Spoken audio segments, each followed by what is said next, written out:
And just like that, the 2023 breeding season is over. I have lots of babies that I want to share with you guys, so let's stop wasting time and let's just get right on into it. We'll start off with the Gargo geckos. This tank here houses the parents. They're in a trio. You can see the pups up top and the mom down near the front. This was a very proud moment for me. I had the females since they were little babies, raising them up for quite a few years, but last year I was finally able to get the male to make things happen. This is going to be the very first baby of that pairing. At this moment I realized, crap, it still has his egg yolk, and on top of that, he starts trying to run away. So I sit him down as slowly as I can, uncover his clutch mate, and throw him back in the incubator. Sure enough, by the next day, that was fully absorbed and his little brother was ready to come out. And this is the enclosure that they're currently being housed in. Not super design, but it is pretty awesome. Here's one of the babies now. Let's see if we can take a closer look. We'll bring it on over to this little photo booth I made out of a broken tank. What the? Rex! Get out of the photo booth area! No mammals allowed! Sorry about that. This is one of the babies here. And the better looking of the clutch mate, his sibling. This is still not exactly what I'm going for, but we'll keep it. We'll see how it develops, and hopefully some of the other eggs that haven't hatched yet end up looking better. They started pretty late in the season, so I still have some eggs to hatch. In the meantime, let's take a look at some of these crested geckos. The crested gecko. The very first gecko that I have ever bred, just like everyone else. We'll take a closer look at the parents in some other video. This tank here houses some of my bigger holdbacks from last year, and it's looking just amazing. The Maranta is flowering, it's looking great. Let's see if we can find any of the babies. Take them over to the photo booth. Gotcha! Yep. We'll start off with this little baby here. As you can tell, he's developing that lateral line on his side, which is the reason I'm keeping him, hoping to make some nice quad-stripe babies from this one. The head structure and the eyelashes could be better, but it can always be paired up to something like this with better head structure, better eyelashes, and better color, but the pinstriping is sorely lacking. I'm also keeping things like this tricolor harlequin, which are absolutely gorgeous. It's just currently in shed. So I'll show you with this very last one of this enclosure, the progress of shed. That's how it starts off. It gets a little bit deeper and then bam, back to its normal high tangerine color.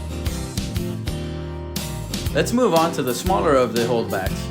These guys here are freaking primo. They're looking amazing. Let's take a closer look. Hey, come here, little guy. Let me get a closer look. Hey.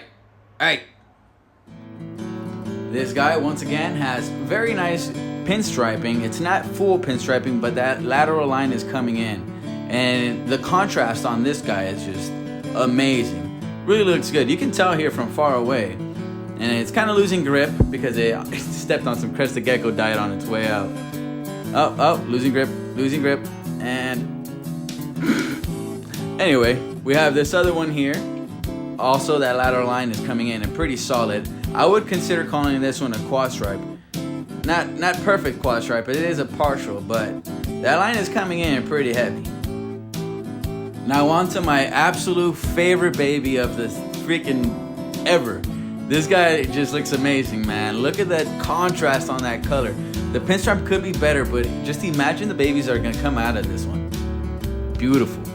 Now, if you'd like to get some of these babies yourself, I do have lots available. Pinstriped ones, I have some really good flames, and even some really nice high quality harlequins for you guys. You can find photos of individuals on my social media linked below. I do local meetups and ship anywhere in the US. Let me tell you something you already know. The breeding world ain't all sunshine and rainbows. It's a very mean and nasty place, and I don't care how tough you are, it will beat you to your knees and keep you there permanently if you let it. Now you, me, and nobody's gonna hit as hard as life, but it ain't about how hard you hit. It's about how hard you can get hit and keep moving forward. In other words, like anything else in life, there has been some ups and downs in the hobby.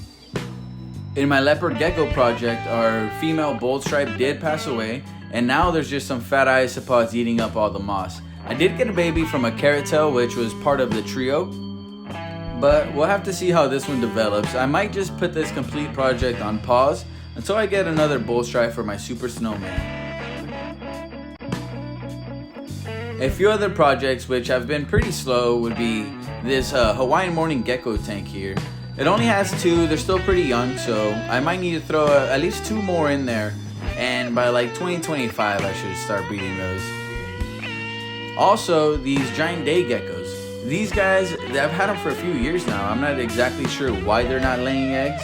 My guess is that they're eating the eggs. Not exactly sure what's going on though. I have seen them lock up. However, the only eggs that I did get from them were fertile. But not all is bad. As some of you may know, we are back in the red bearded dragon game. We're going to be raising these babies up. I will be making some available to you guys, but we are back in it. I was able to get these guys for an absolute steal from a breeder buddy of mine that I actually met making these random videos here on social media. So, pretty awesome. The plan with these babies is to keep 2 females, raise them up, and then buy a really high grade male. And I thought I'd show you the 2 girls that unfortunately passed away last year. This was my red bearded dragon female. Absolute beauty of an animal. She would just sit on your lap for hours. And this one here is my bold stripe, which had sadly a gruesome death. As you can tell, she was developing eggs there, and they didn't even get a chance to hatch. If you want to hear about her story, click the video on the left. Or if you want to see me dig around for some eggs, click the video on the right. Thanks for watching.